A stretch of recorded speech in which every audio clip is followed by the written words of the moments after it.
विज्ञान यानी किसी भी विषय का विशेष ज्ञान। और जब हम इस स्पेसिफिक नॉलेज या विशेष ज्ञान की बात करते हैं और बात अगर उससे जुड़े हुए लेखन की हो, तो सिर्फ विज्ञान लेखिकाओं की बात करें तो उनकी गिनती इस क्षेत्र में तुलनात्मक रूप से बहुत कम है। ऐसा क्यों है, इसके पीछे क्या कुछ वजह है? और जब बात भाषा साहित्य की जाए तो भाषा साहित्य की तरह विज्ञान साहित्य में लेखिकाओं की भागीदारी कितनी मायने रखती है, इन सभी विषयों पर विस्तार से बात करने के लिए आज स्टूडियो में हमारे साथ कुछ खास मेहमान मौजूद हैं। हमारे साथ हिंदी विज्ञान लेखिका डॉक्टर शुभ्रता मिश्रा मौजूद हैं। डॉक्टर शुभ्रता, आपका बहुत स्वागत है। और इसी के साथ हमारे साथ वो शख्सियत भी मौजूद हैं जिन्होंने दूरदर्शन में लंबे वक्त तक रहकर न केवल लेखन का काम किया है, निर्माण से जुड़ी रही हैं और इससे जुड़ी हुई तमाम विधाओं में काम किया है, पारंगत हैं। श्रीमती किरणेश शर्मा जी हमारे साथ मौजूद हैं। आपका बहुत बहुत स्वागत है किरणेश जी। नमस्कार। तो दोनों खास मेहमान मेरे साथ मौजूद हैं जो साहित्य के मर्म से भी जुड़े हुए हैं, विज्ञान से भी जुड़े हुए हैं। और अपनी इस चर्चा को अगर शुरू करें, मैं सबसे पहले अगर आपसे मुखातिब हूं तो डॉक्टर शुभ्रता, जब हम विज्ञान के लेखन की बात करते हैं तो कोई भी चीज उसका प्रभाव समाज से जुड़कर देखा जाता है, उससे अछूता नहीं रहता। तो सामाजिक स्तर पर जब इसके प्रभाव की बात आती है तो वो आपके नजरिए से किस तरीके से पड़ता है? हाँ जी, जैसे आपने कहा कि विज्ञान लेखन का, इसका मतलब ये हुआ कि विज्ञान लेखन का समाज से किस तरह से संबंध होता है। तो मैं ये कहना चाहूँगी कि विज्ञान लेखन जो है, खासतौर पर हिंदी विज्ञान लेखन की बात मैं करूँगी क्योंकि मैं हिंदी विज्ञान लेखन से जुड़ी हूँ, तो इसका समाज पर प्रभाव बहुत अधिक पड़ता है। उसका कारण ये है कि सोच हमें समाज में पैदा करनी है, एक वैज्ञानिक दृष्टिकोण समाज में पैदा करना आता है, उस पर हम विस्तार से आज बात कर रहे हैं। स्टूडियो में खास मेहमान हमारे साथ मौजूद हैं। डॉक्टर शुभ्रता, एक बहुत खास बात, एक तो विज्ञान को शब्दों के माध्यम से लिखना, उकेरना, वो भी हिंदी में, क्योंकि आमतौर पे क्या होता है, जो साइंटिस्ट होते हैं, जो स्कॉलर होते हैं, वो उनका काम पूरी तरीके से इंग्लिश में होता है। जब वो चीज हिंदी में लाई जाती है तो या तो एक हेयर लाइन डिफरेंस होता है कि या तो प्योर लिटरेचर की बात होती है या फिर हम पूरी कल्पनाओं की बात करते हैं साइंस में।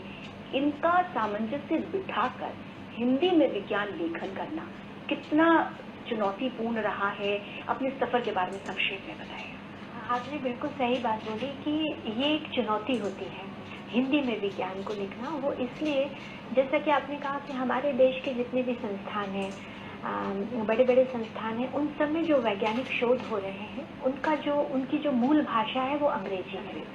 और यहाँ तक कि जो विश्वविद्यालय में भी जो वैज्ञानिक शिक्षण हो रहा है वो भी अंग्रेजी में ही होता है।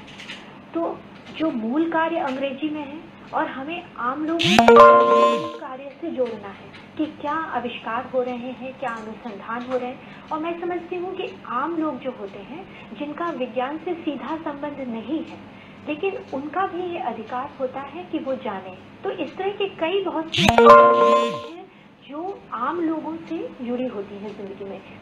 तो उनके लिए हमें ज़रूरी होता है कि उस जो भी आविष्कार हुआ है, जो भी मौलिक रूप से अंग्रेजी में जो भी अनुसंधान हुआ है, उसको हम अच्छी भांति, और ये विशेष रूप से मैं कहूँगी कि हिंदी लेखकों का ये एक उत्तरदायित्व होता है, तो कि वो उसको अच्छे से समझें और फिर हिंदी में या अन्य मातृभाषाएं जो हैं उनमें इस तरह से लिखें कि लोग उसके प्रति जुड़ पाए, उसको आत्मसात कर पाए और उनमें रुचि जागृत हो।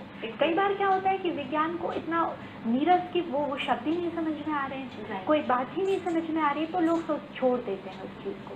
लेकिन मैंने देखा कि यदि विज्ञान लेखन रोचक तरीके से प्रस्तुत किया जाता है, लिखा जाता है, तो लोग जरूर पढ़ते हैं। बिल्कुल, लोग जरूर पढ़ते हैं। और अभी हम ब्रेक में जाने से पहले किरणेश जी बात बच्चों की कर रहे थे, तो हमारे जो आज के जो छोटे छोटे पौधे हैं, हमारे बच्चे हैं, वो कल का वृक्ष है। लेकिन ये वृक्ष जैसे जैसे बड़ा होगा, अगर वो साइंटिफिक अप्रोच के साथ बढ़ता है, तो ये कहीं ना कहीं जिम्मेदारी, चाहे वो साहित्य के माध्यम से हम बात करें, उनकी यहाँ बन जाती है। और जब हम दृश्य माध्यमों की बात करते हैं तो उसमें भी बन जाती है। ऐसी स्थिति में चुनौती क्या और कैसे होती है, क्योंकि हम बच्चों को बहुत कम स्पेस मिल पाता है और बहुत जरूरी है उनमें यह अप्रोच। जितने भी हमारे बड़े बड़े विकसित देश हैं, आप ये देखिए उनमें जो भी स्कूलों में शिक्षण माध्यम है वो उनकी मातृभाषा है। तो वहाँ हम लोग क्यों पीछे रह जाते हैं? फिर हमें भी तो हम ये मतलब उस पद्धति को अपना सकते हैं ना। सिर्फ यही चाहिए कि अब जहाँ तक दृश्य माध्यम का सवाल है, मुझे लगता है ये इतना सशक्त तरीका है बच्चों को समझाने का कि आप जहाँ पे जो भी तकनीकी टर्म्स हैं उनको आप अंग्रेजी शब्दों के साथ में हिंदी के अनुवाद के साथ भी प्रस्तुत करें, तो वो जो बच्चा है उसको बहुत आसानी से समझ पाएगा। और कल को जब वो बाहर निकले तो उसके जहन में दोनों हैं। आप ये देखिए कितने बच्चे जो होते हैं अंग्रेजी भाषा से घबरा कर गाँव में और इन स्कूलों में बच्चे स्कूल जाना छोड़ देते हैं। कम से कम आप उस घबराहट को तो कम कर सकते कि नहीं, मेरे पास में एक दूसरा ऑल्टरनेटिव है कि वो मुझे हिंदी में भी समझा देंगे। तो वो जो घबराहट है वो हम इसमें दृश्य माध्यम से, जैसे ही वो आप दो शब्द दिखा रहे हैं उनके साथ में उसका पिक्चर दिखाइए। और ये तो एक देखने का माध्यम है। और ये बात कही भी जाती है, किसी विद्वान ने कहा कि जो बहुत सारी लाइनें जो बातें नहीं कहती वो चित्र अपने आप में कह देती है। और जो हमारे जो सेंसेस हैं उसमें यही होता है कि आई है, ईयर है, थिंकिंग है, वो सारी एक साथ जब काम करती हैं तो उसका जो एब्जॉर्प्शन है, जो वो आत्मसात करता है जो बच्चा, वो बहुत अधिक होता है, वो दूर तक जाता है। तो इसलिए मुझे ये लगता है, और विज्ञान प्रसार तो बहुत अच्छा काम कर रहा है कि वो हिंदी भाषा को भी प्रांतीय भाषाओं में अनुवाद करके और उनका प्रसारण करवाता है। बिल्कुल, लेकिन जब हम तो इसलिए मैं ये सोचती हूँ कि उससे जो एक पहुँच है उस ज्ञान की, वो कितनी बढ़ जाती है। बिल्कुल। अच्छा डॉक्टर शुभ्रता, जब हम आम तौर पे कोई भी साहित्य उठाते हैं तो बहुत सारी विधाएं हैं। विज्ञान का एक मिनट के लिए उसको अगर साइडलाइन कर दे तो लघु कथा हो गई, व्यंग है, बहुत सारे उसकी विधाएं हैं। लेकिन जब बात विज्ञान के संदर्भ में आती है तो ये सारा उस तरीके से एप्लीकेबल होता है, अप्लाई कर पाते हैं, या फिर इसमें तरीका भी बदल जाता है? नहीं, मैं समझती हूँ कि जो विज्ञान साहित्य है और जो भाषा साहित्य है उसमें विधाओं के कारण परिवर्तन थोड़ा सा आता है। जैसे आप देखेंगे कि भाषा साहित्य में तो बहुत सी विधाएं हो जाती हैं, उसमें कविता भी आती है, कहानी, लघु कथाएं, गजलें, निबंध, ये सब आता है। और लेकिन जो विज्ञान साहित्य होता है उसमें आपको अधिकांशतः तो लेख आपको मिलेंगे। जो लेख आते हैं, कोई एक विषय उठाया उससे संबंधित जो भी जानकारी से संबंधित लेख बन जाता है। आजकल आप देखेंगे इंडिया साइंस वायर ने लगभग 2 साल होने आ रहे हैं, एक बहुत अच्छा पहल शुरू की है, साइंस स्टोरी, हिंदी में भी मैं भी उससे जुड़ी हुई हूँ। तो ये कह सकते हैं कि विज्ञान साहित्य में एक उभरती हुई विधा है स्टोरी, साइंस स्टोरी, जिसको हम हिंदी में भी साइंस स्टोरी ही बोलते हैं। विज्ञान कथा इसलिए नहीं कह सकते क्योंकि विज्ञान कथा कहने से ऐसा लगता है कि कोई कहानी आप विज्ञान, जैसे गल्प वगैरह जो होते हैं वो, लेकिन ये थोड़ा अलग है कि इसमें जो भी तात्कालिक जो आविष्कार हो रहे हैं उनको हम लोगों तक ऐसे पहुंचाते। उदाहरण के तौर पर मैं बताऊं कि मैंने एक स्टोरी लिखी थी कि कार्यालय के अंदर भी वायु प्रदूषण है, ये एक पेपर आया था। तो जब ये स्टोरी को हमने लिखा कि कार्यालय के अंदर भी वायु प्रदूषण से लोग प्रभावित हो रहे हैं, तो इसको बहुत लोगों ने मतलब उससे जुड़े और बार बार प्रश्न भी आए कि कैसे इस तरह से। तो ये कुछ ऐसी चीजें होती हैं जिनको यदि आप प्रस्तुत करें, जिनसे लोग जुड़े हुए हैं, जिनसे उनको लगता है कि नहीं, इसको हम कह सकते हैं कि स्वार्थपरकता, कि लोग ये समझते हैं कि नहीं भाई ये तो हमारे स्वास्थ्य के लिए ठीक नहीं, तो वो उसकी तरफ जाते हैं। तो ये जो एक विधा आई है ये बहुत अच्छी है। और दूसरी बात ये है कि जैसे कई कविताएं भी लिखी जा रही हैं विज्ञान के, उसमें कहानियां तो खैर लिखित, विज्ञान कथा लेखिकाएं भी बहुत सी हैं, लेकिन कई विषय ऐसे होते हैं विज्ञान के, क्योंकि ये जो विधाएं हैं, कविता, कहानी, नाटक भी आते हैं, विज्ञान नाटिकाएं भी होती हैं, ये सब लालित्यपूर्ण है। जैसे भाषा साहित्य की भाषा में हम कहें तो ये लालित्यपूर्ण हो जाता है। लेकिन कुछ ऐसे ठोस विषय होते हैं विज्ञान के जिनको आप लालित्य की दृष्टि से नहीं देख सकते, उसके लिए आपको ठोस निबंध और आलेख के माध्यम से ही आप उसको कर सकते हैं। बिल्कुल। अच्छा किरणेश जी, यहाँ पे एक चीज आती है कि जैसे कुछ चीजें हैं जिन्हें हम रोचक अंदाज में लिख सकते हैं, प्रस्तुत कर सकते हैं। लेकिन बात जब विज्ञान की भी बहुत सारे क्षेत्र हैं, जब हम ठोस विषय की बात करते हैं तो क्योंकि हर चीज को आप जैसे अगर हम बात करें कि जिस तरीके से केमिकल हिस्ट्री ऑफ कैंडल की बात हो रही थी, तो कुछ चीजें ऐसी हैं जो हम रोचक अंदाज से दिखा सकते हैं लिटरेचर व्याख्यान के तौर पे। लेकिन फिर भी जो गंभीर विषय थोड़े ज्यादा गंभीर हैं, वहां पे कहीं ज्यादा जिम्मेदारी दृश्य माध्यमों की नहीं बन जाती, चाहे वो नुक्कड़ नाटक के माध्यम से हो या तमाम जो दूसरे माध्यम हो, वहां पर उसकी भूमिका कहीं ज्यादा हो जाती है। आपको ऐसा लगता है? नहीं, जो आप बात कह रहे हैं बिल्कुल सही है, क्योंकि जैसे कई बात अगर आप सोचें, फिल्में जो कि साई-फाई फिल्म्स हैं, ये हैं, उसमें बिल्कुल जो फिल्म निर्माता है, जो फिल्मकार है, वो एक कल्पनाशील व्यक्ति है। वो इतनी ज्यादा अपने उसमें उड़नशील, वो खटोले में उड़ रहा होता है कि वो ये भूल जाता है कि उसकी एक बहुत बड़ी जिम्मेदारी है। जो कुछ भी वो दिखा रहा है वो एक हमारे आम दर्शक के लिए है, तो कहीं वो अपनी मर्यादा का उल्लंघन तो नहीं कर रहा है, कोई ऐसी चीज तो नहीं दिखा रहा है, तथ्यों को कहीं गलत रूप से तो नहीं दे रहा है कि अगर वो कोई सामने वाला देख के उनको अपना ले तो नुकसान हो जाए।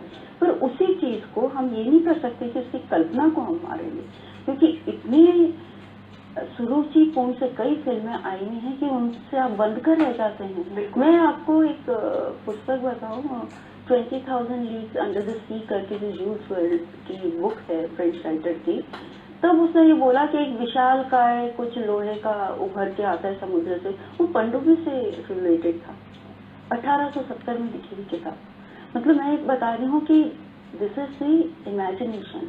तो ये बहुत जरूरी है कि बच्चों की आप जो कल्पना शक्ति है उसको ना मारें। तो ये चीज जो है, ये फिल्मकार, फिल्में जो ये हैं, ये इनको आगे बढ़ाती हैं, उभारती हैं। बिल्कुल उसके साथ में ही जो कि फिल्म निर्माता है वो एक क्या मैच्योर आदमी है, तो उसको अपनी मर्यादाओं का जरूर ध्यान रखना चाहिए और सही ढंग से उनका दृश्य माध्यम से साधारण अगर बहुत आम शब्दों में कहें तो चाहे वो लेखन हो, चाहे वो दृश्य माध्यम हो, एक कल्पना या फैंटेसी और जो फैक्ट है, इसका सामंजस्य, एक बैलेंस बनाना बहुत ज्यादा जरूरी है। और हमें मेरे कार्यक्रम में समय का जो बैलेंस है वो बनाना भी बहुत जरूरी है। तो यहाँ पे वक्त हो चला एक और छोटे से विराम का, जल्द लौटते हैं ब्रेक के बाद।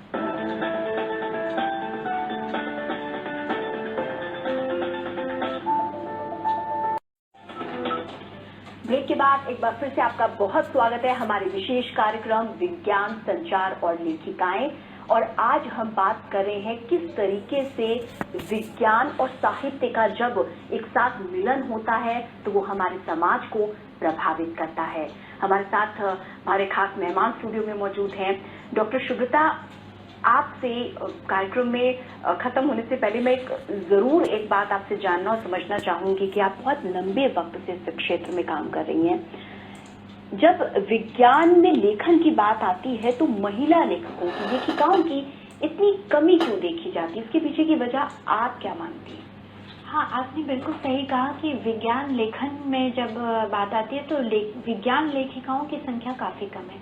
तो इसके पीछे मैं समझती हूँ कि एक तो मुख्य कारण जो हमारे भारतीय समाज में हमेशा से रहा है प्रचलित की महिलाएं उतना आगे नहीं आई है हर क्षेत्र में, तो एक कारण ये विज्ञान लेखन के क्षेत्र में भी हो सकता है।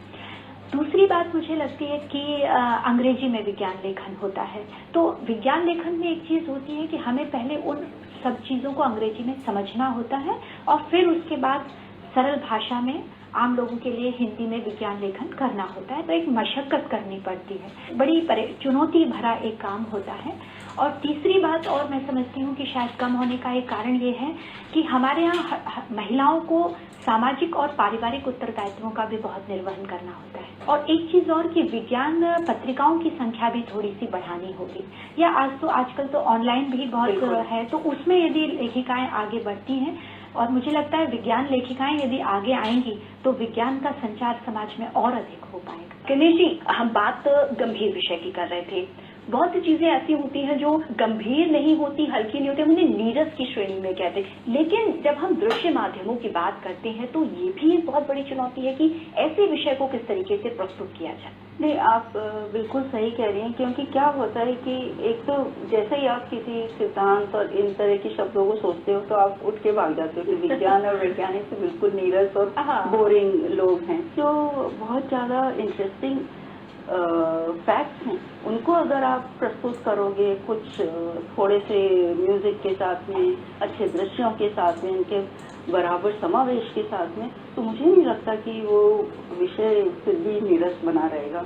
और सबसे बड़ा जो है हर चीज़ का फिल्म निर्माता के लिए, कार्यक्रम निर्माता के लिए जो लाइफ लाइन है, उसका जो रीढ़ की हड्डी है वो है सशक्त स्क्रिप्ट, और उसमें चाहिए हमें लेखन का सहयोग। अगर एक अच्छा लेखन हमारे पास में, स्क्रिप्ट, लेखिकाएं और निर्माता साथ में बैठ के सोचेंगे तो हाँ, हम अपने ध्येय को पाने में बहुत सफल होंगे। ये मेरा काफी वो कि साझेदारी बहुत जरूरी है। बिल्कुल, साझेदारी बहुत ज्यादा जरूरी है और वक्त की कमी है, हमें अपनी चर्चा को यही रोकना पड़ेगा। लेकिन बहुत बहुत आप दोनों का धन्यवाद कि इस तरीके के विषय पे इतने अच्छे ढंग से, सरल ढंग से, रोचक तरीके से हमारी चर्चा हुई, आपने समझाया। और वाकई चाहे वो लेखन की बात हो, दृश्य माध्यमों की बात हो, जरूरत सजगता की है और इसमें महिलाओं का जो एक योगदान है उसको बढ़ाने की। आप दोनों का बहुत बहुत धन्यवाद। डॉक्टर शुभ्रता, हिमेश जी, बहुत बहुत धन्यवाद। और इसी के साथ आपको हमारा ये कार्यक्रम कैसा लगा, आप अपनी राय हमें बता सकते हैं। तब तक के लिए